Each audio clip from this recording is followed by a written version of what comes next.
జనవరి నెల 17వ తేదీ Machilipatnam Nirmala high school classmate రమాదేవికి పుట్టినరోజు శుభాకాంక్షలు. నువ్వు రెప్పలు విప్పార్చి చూసినప్పుడు రమ్యంగా ఓ రామచిలకతో చూపు కలిపినట్టు అనిపించేది. నువ్వు శుతిమెత్తగా నవ్వినప్పుడు సుకుమారంగా ఓ సిరిమల్లె పువ్వు సిగ్గుపడినట్టు అనిపించేది.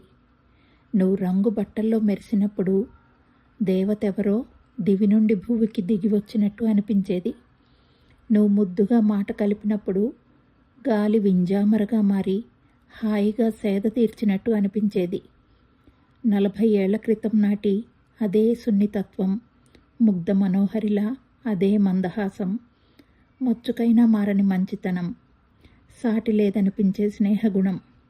నీ పుట్టినరోజు సందర్భంగా అందిస్తున్న చిరుకానుక ఈ పదబంధ కవిత.